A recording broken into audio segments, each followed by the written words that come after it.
ஹரே ராமா ஹரே கிருஷ்ணா. மகாபாரதத்துல குந்தி யாரு அப்படின்றது தான் இந்த வீடியோல பார்க்க போறோம். யாதவ குலத்துக்கு அரசனா இருந்த சுரசேனாவுக்கு பிறந்தவங்க தான் குந்தி. அதே சுரசேனாவுக்கு பிறந்தவர் தான் வசுதேவ். அந்த வசுதேவோட மகன் தான் கிருஷ்ணர். அதனாலதான் கிருஷ்ணருக்கு குந்தி தேவி அத்தை முறை ஆகுது. குந்தி தேவியோட மாமா குந்தி போஜனுக்கு குழந்தைங்க இல்ல. அதனால குந்தி தேவிய சுரசேனா குந்தி போஜனுக்கு தத்து கொடுத்துட்டாரு. குந்தி போஜன் குந்தி தேவிய வளர்த்தனதாலதான் அவங்களுக்கு குந்தி தேவி அப்படின்ற பேர் வந்தது. குந்தி தேவி இரக்க குணம் கொண்டவங்க. துர்வாச முனிவர் ஒரு நாள் குந்தி போஜன்ற நாட்டுக்கு வந்திருக்கும் போது குந்தி தேவி தான் துர்வாச முனிவருக்கு பணிவிடை செஞ்சாங்க. துர்வாச முனிவர் குந்தி தேவியோட பணிவிடையை பார்த்து ரொம்ப சந்தோஷப்பட்டதுனால குந்தி தேவிக்கு ஒரு வரத்தை கொடுக்கிறாரு. அவர் என்ன வரம் கொடுக்கிறாருன்னா, குந்தி தேவி எந்த தெய்வத்தை நினைச்சு தனக்கு குழந்தை வேணும் அப்படின்னு வேண்டாங்களோ அந்த தெய்வம் மூலியமா குந்தி தேவிக்கு ஒரு குழந்தை பிறக்கும் அப்படின்னு சொல்றாரு. குந்தி தேவிக்கு சின்ன வயசு. அவங்க இப்பவே அதை டெஸ்ட் பண்ணி பார்க்கணும் அப்படின்னு சொல்லி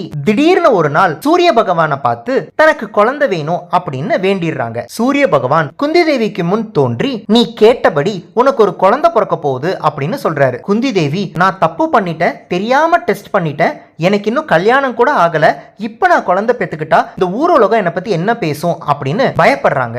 அதுக்கு சூரிய பகவான், முனிவர்கள் சொல்லி கொடுக்கிற மந்திரங்களுக்கு அவ்வளவு பவர் இருக்கு, அதை நீ தெரியாம டெஸ்ட் பண்ண அப்படின்றதுக்காக நான் குழந்தை கொடுக்காம போயிட்டேன்னா அந்த முனிவரை அவமானப்படுத்துற மாதிரி ஆயிடும் அப்படின்னு சொல்லி நான் குழந்தையை கொடுத்துதான் ஆகணும் அப்படின்னு சூரிய பகவானோட அம்சத்துல குந்தி தேவிக்கு ஒரு மகன் பிறக்கிறாரு. அந்த மகன் தான் கர்ணன். குந்தி தேவி அந்த குழந்தைய என்ன பண்றது அப்படின்னு தெரியாம ஒரு பெட்டிக்குள்ள அந்த குழந்தைய வச்சு ஆத்துல விட்டுறாங்க. இந்த விஷயம் யாருக்கும் தெரியாம குந்தி தேவி மறைச்சிடுறாங்க. குந்தி தேவி ஹஸ்தினாபுரத்தோட ராஜா பாண்டுவ கல்யாணம் பண்ணிக்கிறாங்க. கல்யாணத்துக்கு பிறகு பாண்டுக்கு ஒரு சாபம் கிடைச்சதுனால பாண்டுவால தன்னோட மனைவிகளுக்கு குழந்தை கொடுக்க முடியாத சூழ்நிலை உருவாகுது. அப்போ குந்தி தேவி தன்னோட கணவர் கிட்ட, துர்வாச முனிவரால எனக்கு மந்திரம் சொல்லி கொடுக்கப்பட்டது அப்படின்னு சொன்ன உடனே, அப்போ உடனடியா தெய்வங்களை நினைச்சு குழந்தைங்களை பெத்துக்கோ அப்படின்னு பாண்டு சொல்லவே குந்தி தேவி ஒவ்வொரு தெய்வமா நினைச்சு ஒவ்வொரு குழந்தைய பெத்துக்கிறாங்க.